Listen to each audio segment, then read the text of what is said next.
Thank you for joining us today for a half-hour webinar on responding to child safety disclosures, complaints and allegations. I would like to start by acknowledging the Wurundjeri Woi-wurrung people of the Kulin Nation, traditional custodians of the land on which I am presenting today, and pay my respect to their elders past and present. Some of the content we will be discussing today can be quite confronting and distressing, as we will be talking about allegations of child abuse and harm. Should you at any time feel the need to take a break, please do. And we have also listed some external organisations up on the screen if you feel triggered by any of the content. My name is Patrice Fitzgerald, and I am the Principal Lawyer and Director at Safe Space Legal.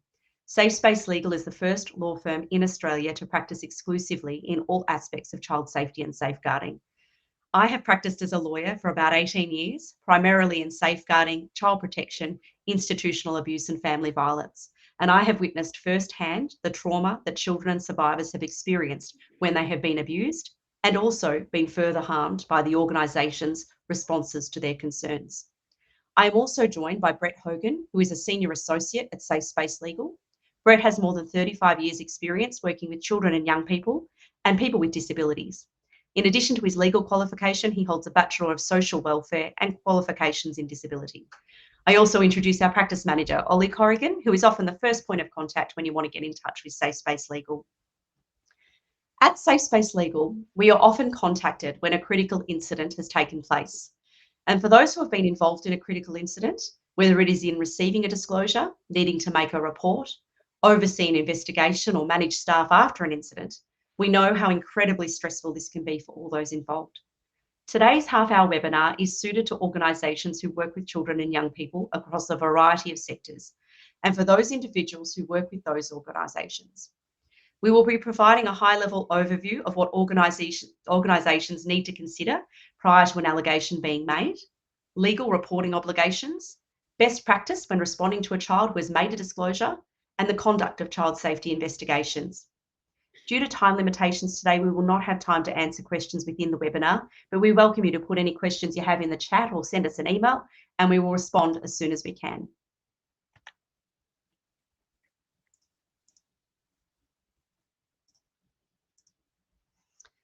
Safe Space Legal's motto, prevent, comply, respond, encompasses the three important elements we say organisations must consider in order to promote a child's safety and safeguard children and young people from exposure against harm.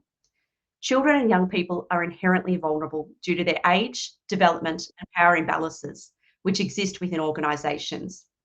They have the right to feel safe, supported and secure in their homes, the community and within organisations that have the care, supervision and authority of them. Child safety is everyone's responsibility and every person has a role to play to ensure that children and young people are protected from maltreatment and abuse. Organisations working with children have legal and moral obligations to protect the children they are working with from harm.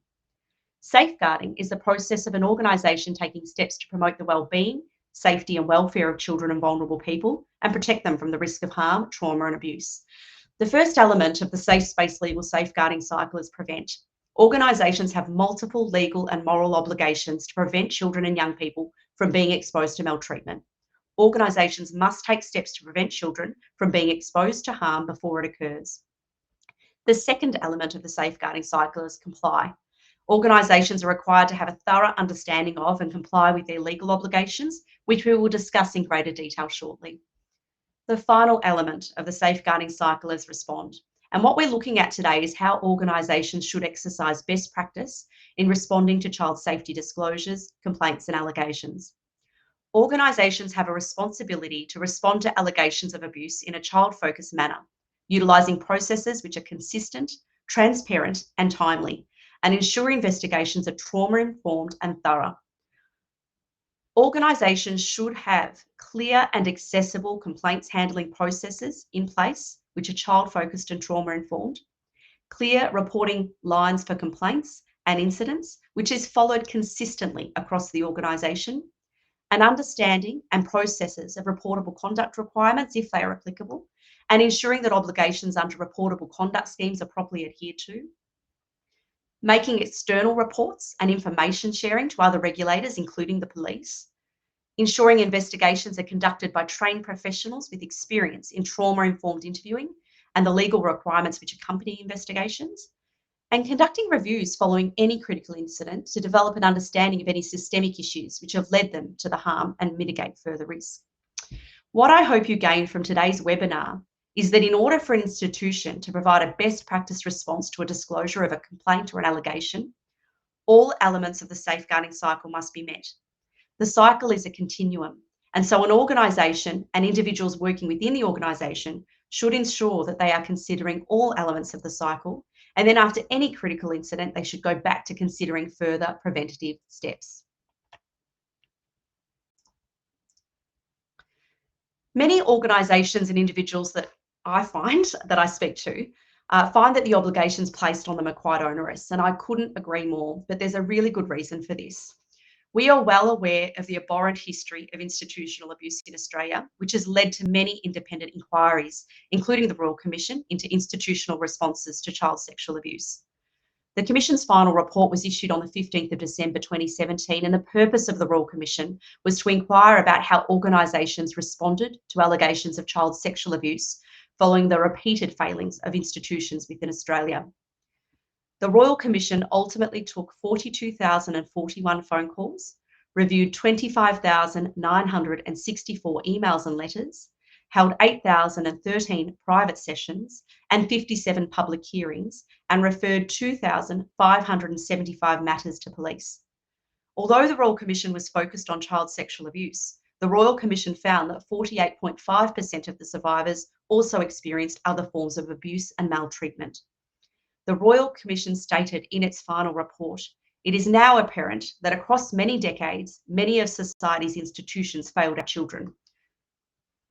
Why am I telling you all these stats and findings after 5.5 years since the final report was issued? Because we need to remember why these obligations exist and where they come from. The stories from the Royal Commission should not be forgotten, as they have led to major systemic change across Australia, with some states still evolving.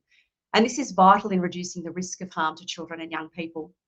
Fast forward now to last year in 2023, the Australian Child Maltreatment Study released its findings on the 3rd of April. The ACMS is the largest study of child maltreatment and neglect conducted in the world. 8,503 people aged between 16 and 65 years participated in the study, and the research focused on the long-term impact of child abuse on participants.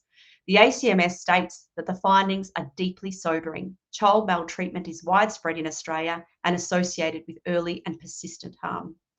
In a brief snapshot, the ACMS found that 39.6% of people interviewed were exposed to family violence, 32% experienced physical abuse, 30.9% experienced emotional abuse, 28.5% experienced sexual abuse, and 8.9% of people experienced neglect. Multiple factors made some children more vulnerable to abuse, and people who had experienced abuse and neglect were 2.8 times more likely to experience adverse mental health outcomes. For more information about the Royal Commission and the ACMS, we will put a link in the chat to the full reports. Child safety is everyone's responsibility, and as individuals and organisations working directly with children, you are in a position to ensure that disclosures, complaints, and allegations are properly responded and reported. Each state within Australia has different legislation in relation to child safety. We will be providing a high-level review of the different state-based obligations, but note that these obligations we are talking about today are not exhaustive. Depending on the sector you work in, there may be other obligations or regulators which you are also required to comply with. It is absolutely vital that organisations and individuals working within organisations are aware of their legal obligations and ensure they are compliant before a critical incident occurs. When a disclosure, complaint, or allegation is made, it is often highly stressful and emotive, and if legal obligations and processes are not properly followed, it can have detrimental effects on the outcome and may impact upon the trauma experienced by the complainant, witnesses, staff members, and others involved. Also, individuals who fail to comply with their obligations may be held personally liable. Therefore, it is best practice to ensure that you and your staff are clearly aware of what obligations exist and how the organisation responds prior to an incident occurring. One of the major recommendations which arose out of the Royal Commission is the recommendation that organisations comply with the nationally consistent 10 child-safe standards. These recommended standards from the Royal Commission became the national principles for child-safe organisations and have been endorsed by all states and territories within Australia. Some states have legislated the national principles, and they may be known as child safe standards or the child and youth safe standards in Tasmania. And some states are continuing to evolve. We actually expect that some states will also legislate the national principles in the near future. The national principles set out minimum standards for ensuring that organisations are child safe.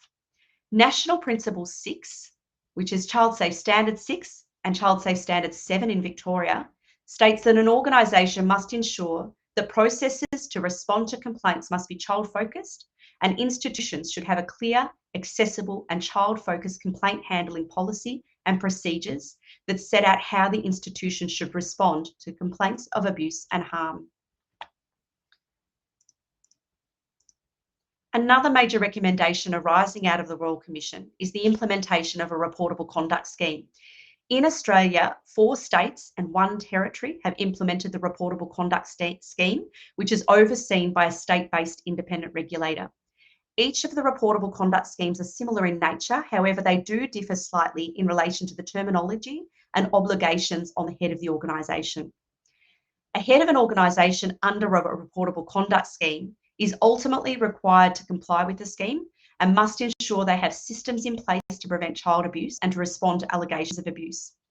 The head of entity must ensure that the allegation is notified to the regulator within the prescribed time period and ensure that the allegation is properly investigated and findings are made pursuant to the scheme and reported back to the regulator. The outcome of a reportable conduct scheme investigation may result in other government regulators assessing the suitability of a person to work with children and may be the basis for the employer to take disciplinary action. If you are an organisation who works with children and young people in Victoria, New South Wales, the ACT or Western Australia, you must be aware of what is required under the reportable conduct scheme in the respective states and make sure you comply with the obligations. I should also note that from the 1st of January 2024, Tasmania also implemented a reportable conduct scheme.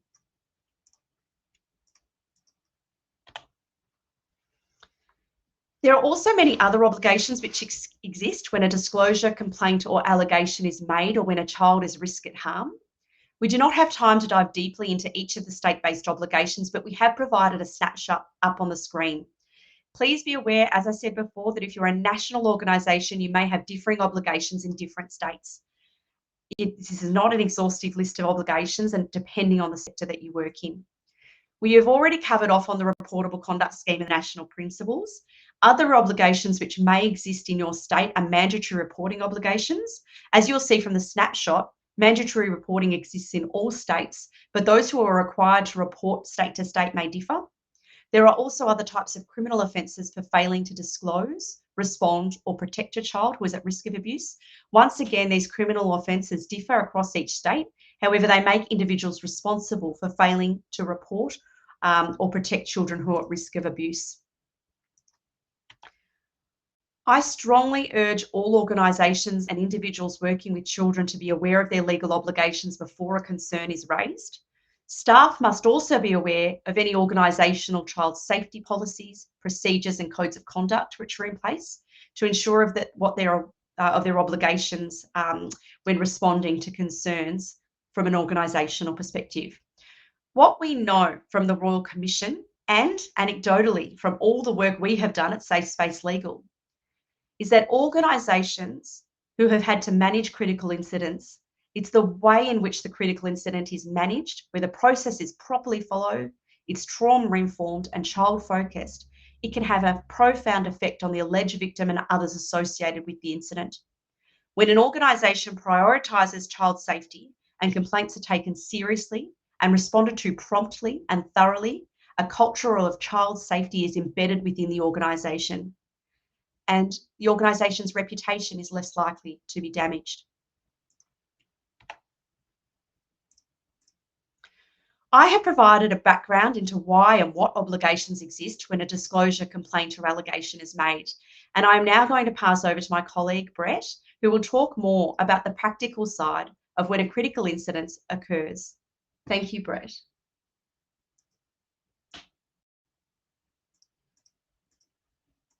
Land today and pay my respects to elders past and present. It can be extremely difficult for children to speak about the things they've experienced or to know how to put things into words if they do not have the language to express what they've experienced or have not yet processed their experiences. It's important when speaking with children and young people that a safe space is created for them to speak openly and honestly about their experiences and that we use a trauma-informed technique to support children and young people. But remember, you're not expected to investigate a child safety allegation. That will happen later. If you are speaking with a child and they are forthcoming with information and want to tell you something, that's okay. However, you should not start interviewing a child. If you do feel like a child is opening up to you, it's okay to ask open-ended questions. Is there anything else you want to tell me? What happened next? Can you explain what you mean by that? However, interviewing and speaking to a child is a skill. If an allegation ends up being reported to police, the initial questioning of a child can be detrimental to later investigations. A trauma-informed response is a method of engaging with a person who's experienced a traumatic event or series of traumatic events. When utilising this method of engagement, the purpose is to create a safe space for a person to speak without re-traumatising them by building rapport and creating a supportive environment to promote healing. It's important to understand that children and young people may disclose abuse at any time. If the abuse is ongoing over a period of weeks, months, or even years, they may disclose whilst the abuse is happening, whereas others might disclose immediately after the abuse has ended or even later. The Royal Commission found that on average, it took a survivor over 23 years to disclose abuse. Barriers to disclosure may include a range of factors. We found that the most common reason a survivor has given for not disclosing abuse is that I thought I wouldn't be believed. However, other factors may be that a child is concerned about pressure or threats from a perpetrator, relationship to the perpetrator, pressure from the child's family, which may particularly be a factor in some culturally diverse families, feelings of embarrassment, shame, or self-blame. Male victims might hold fears of stigmatisation, including being labelled a victim or a homosexual. The timing of the disclosure, the age of the child or young person, will impact on what is considered an appropriate response. The other things to keep in mind that children vary in their way in which they disclose abuse. Depending on their developmental level and a child's language skills, the disclosure may be quite clear or it may be less clear. A child may make a full disclosure in one sitting, or they may slowly disclose over time.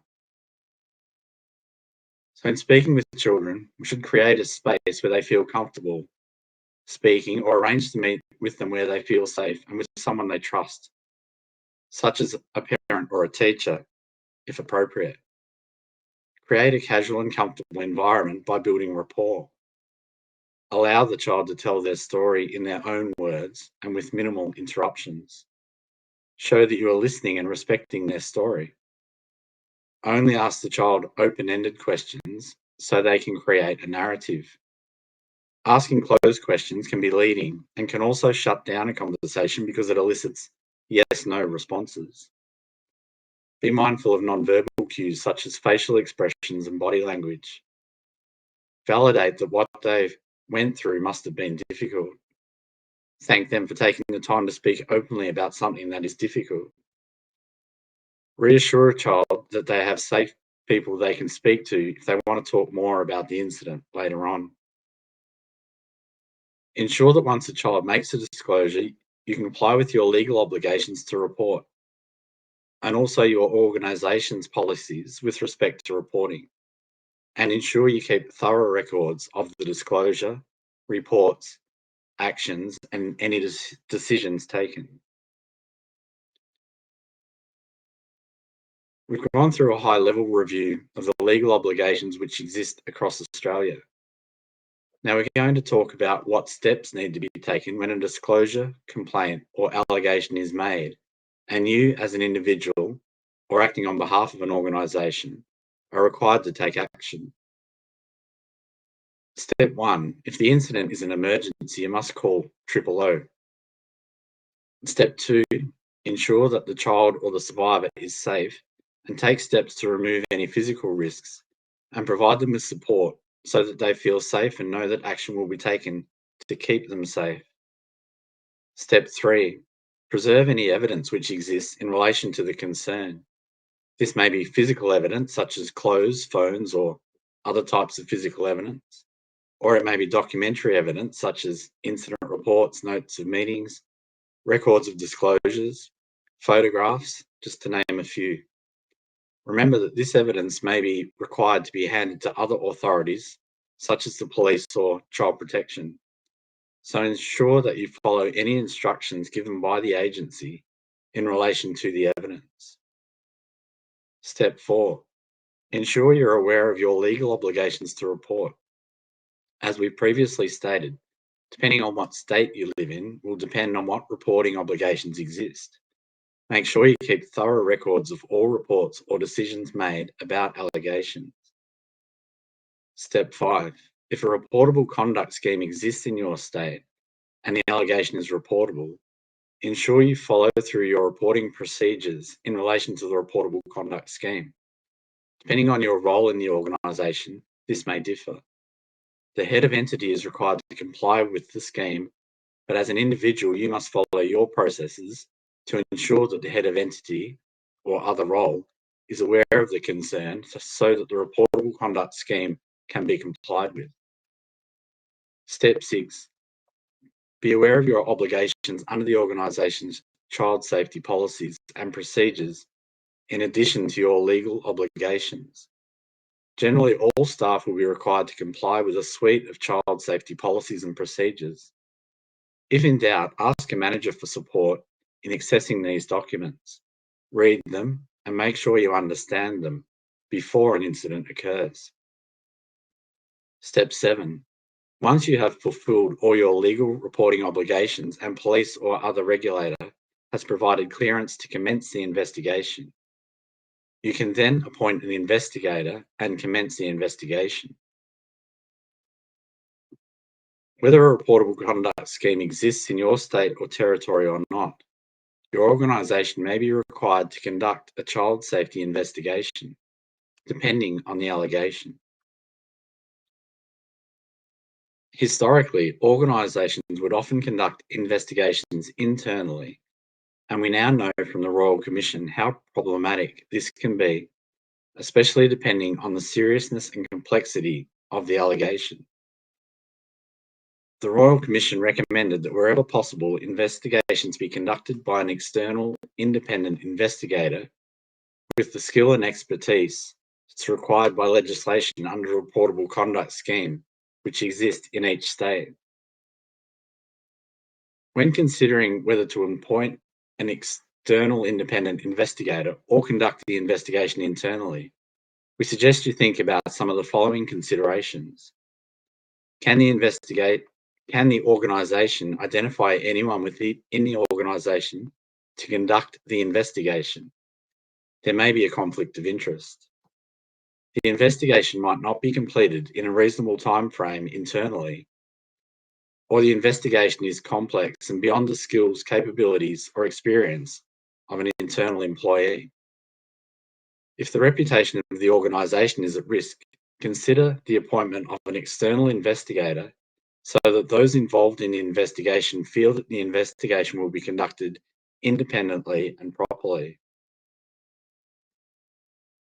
Whether or not the investigation is conducted internally or externally, reasonable efforts should be made to gather relevant evidence for an investigation. Organisations should be compliant and providing all available evidence to an investigator so a balanced and thorough investigation can be completed. Evidence should be relevant, reliable, and probative so the investigator can establish whether the reportable allegations amount to reportable conduct. Evidence can include physical evidence such as documents, photos, emails and videos, site inspections or floor plans, direct evidence from the alleged victim, witnesses, the subject of the allegations, or the parents of the alleged victim about what they saw, heard, or did, and expert evidence from specialists such as doctors, psychologists, or computer experts. The subject of the allegation is entitled to procedural fairness. The procedures undertaken in an investigation should be fair and reasonable. To be fair, the subject of allegations should be provided a detailed letter of allegations prior to any interview, including the scope of the allegation. They should be allowed to have a support person present for an interview. They should be provided a reasonable opportunity to respond and give their side of the story. They should be made aware of the consequences if adverse findings are made against them. And you must ensure that the responses are genuinely considered by the investigator, organisation, and head of entity before a final decision is made. At the conclusion of an investigation, a report must be prepared. The information contained in the report must allow the reader to understand how the investigation has been conducted and that the investigator has made fair findings based on the evidence. Each allegation should be clearly and separately identified and particularised. The report should set out the approach adopted by the investigator, the evidence obtained, a summary of the evidence, an assessment of the evidence, and the importance the investigator gave to each piece of evidence and why. The report must set out the findings of fact, whether the allegations are proved or disproved, and what evidence has been relied upon to reach a conclusion. The report must also set out the recommendations about the findings that should be made. The decision maker must agree with the conclusion reached by the investigator before adopting them. However, the decision maker should not depart from the findings or recommendations unless there is a good reason to do so based on the evidence. Note that a recent Fair Work Commission judgment found an organisation had adopted an investigator's finding without a proper consideration of the finding themselves. We can provide a link to that judgment if anyone's interested. We understand that there may be times when an investigation may be conducted internally. This may be in a situation where an organisation has its own internal investigation department, or where financially the organisation does not have the budget to appoint an external investigator. You'll need to preserve and consider all relevant documentary evidence. You'll need to identify relevant witnesses. You'll need to contact witnesses and potentially parents of children and be sensitive as to what information is provided, balanced against the risk of influencing witness evidence before the interviews have been conducted. There must be procedural fairness for the subject of the allegations, as already discussed. Requesting information from other sources or agencies, consider what power do you have and what barriers there may be to sharing information. You need to ensure that in drafting the investigation report, it properly sets out the evidence and can demonstrate how any findings and recommendations were reached.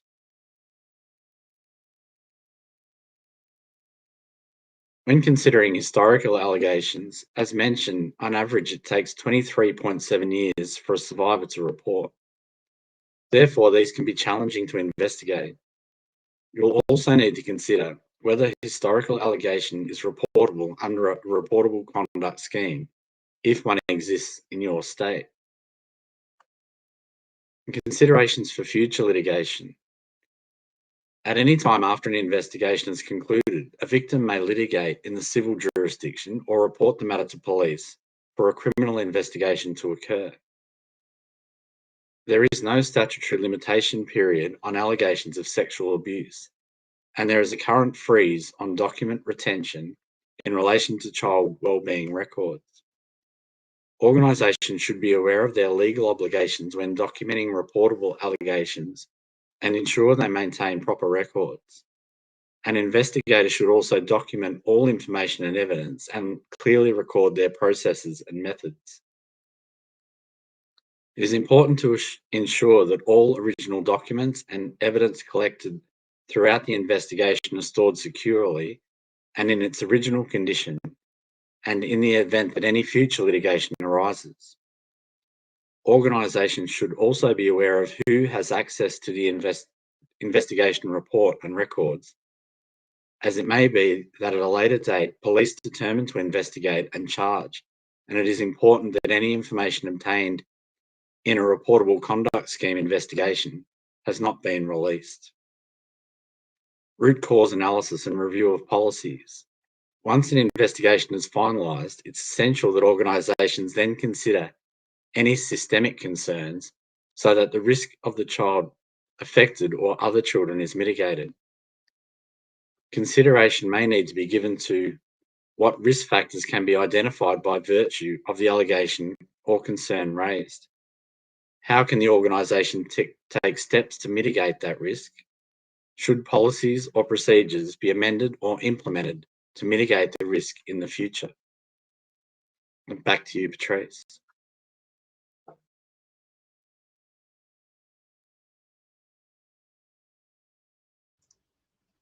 Thank you, Brett. At Safe Space Legal, we offer a full range of safeguarding services to support organisations across Australia to be best practice leaders in child safety.